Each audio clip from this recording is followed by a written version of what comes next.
Assalamualaikum warahmatullahi wabarakatuh. Sahabat Murojaah Channel, siapa yang tak kenal kitab Alfiyah? Seolah memancarkan berkah tak kunjung habis, nadom 1000 bait yang mengulas ilmu nahwu ini dipelajari terus di berbagai majelis ilmu hingga kini. Pengarangnya, Al-Alamah Abu Abdillah Muhammad Jamaluddin Ibn Malik atau tersohor dengan sebutan Ibnu Malik, merupakan pakar gramatika Arab ternama dari Andalusia, Spanyol. Alfiyah yang merupakan ringkasan karya sebelumnya, Al-Kafiyah Asyafiyah, pun dipuji banyak cendekiawan, dan melahirkan berjilid-jilid kitab syarah dan karya komentar yang sudah tak terbilang. Namun demikian, ada cerita menarik di sela proses penulisan nadom yang luar biasa yang masih dilantunkan di berbagai pesantren dan madrasah ini. Inilah kisah di balik 1000 bait nazom Alfiyah Ibnu Malik. Tonton video ini hingga usai agar tidak gagal faham.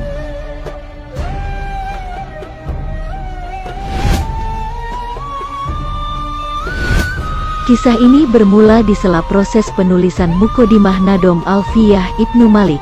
وأستعين الله في ألفية مقاصد النحو بها محوية تقرب الأقصى بلفظ موجز وتبسط البذل بوعد منجز وتقتضي رضا بغير سخط فائقة ألفية ابن معطي.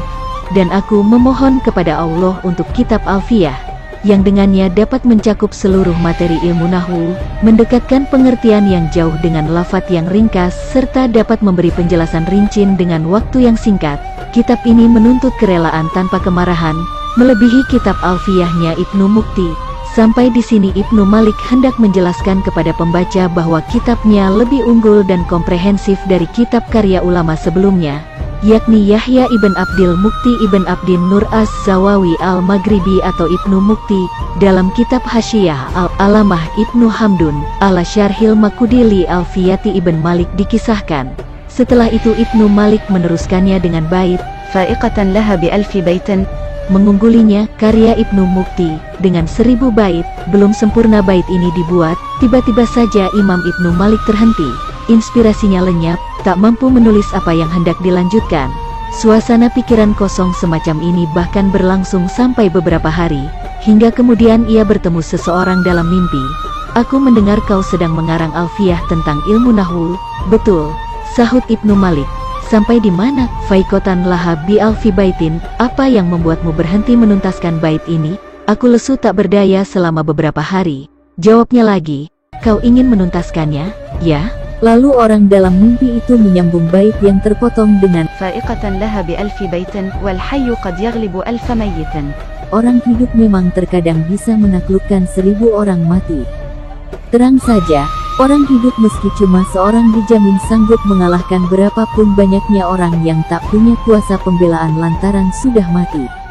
Kalimat ini merupakan sindiran kepada Ibnu Malik atas rasa bangganya ujub terhadap kitab Alfiyah yang dianggap lebih bagus dari pengarang sebelumnya yang sudah wafat. Sebuah tamparan keras menghantam perasaan sang pengarang Alfiyah. Segera Ibnu Malik mengonfirmasi, "Apakah kau Ibnu Mukti?" "Betul." Ibnu Malik insaf dan malu luar biasa. Pagi harinya seketika ia membuang potongan bait yang belum tuntas itu dan menggantinya dengan 2 bait muqaddimah yang lebih sempurna. وهو بسبق حائز تفضيلا مستوجب ثنائي الجميلة والله يقضي بهبات وافرة لي وله في درجات الآخرة. Beliau Ibnu Mukti lebih istimewa karena lebih awal. Beliau berhak atas sanjunganku yang indah. Semoga Allah melimpahkan karunia-Nya yang luas untukku dan untuk beliau pada derajat-derajat tinggi akhirat. Kisah di atas mengungkap pesan bahwa tak ada seorang pun yang bisa beranggapan keilmuannya secara mutlak lebih unggul dari ulama sebelumnya.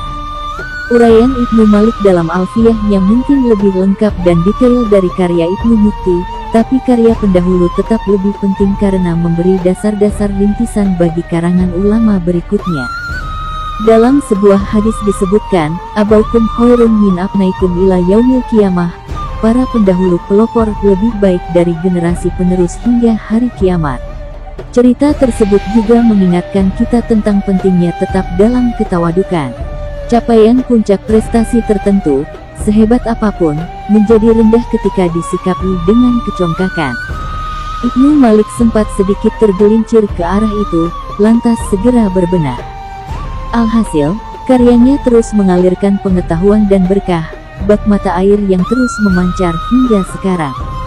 Wallahu a'lam. Wassalamualaikum warahmatullahi wabarakatuh.